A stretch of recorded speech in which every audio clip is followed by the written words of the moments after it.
To print a nozzle check, select the maintenance button, print head nozzle check, and start. For easier viewing, select the cut button and yes to advance the media to where you can pull it out or remove it.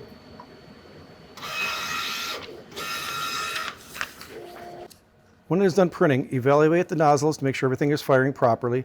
If you do have a sample where it's printed and you are missing a nozzle, as we see here on the top right on the black, you can choose the X to say it's not a good print, at which point you'll be prompted with a different cleaning cycle. If you choose to do automatic clean, it'll clean all the colors as needed. Otherwise, you could choose light, medium, or heavy.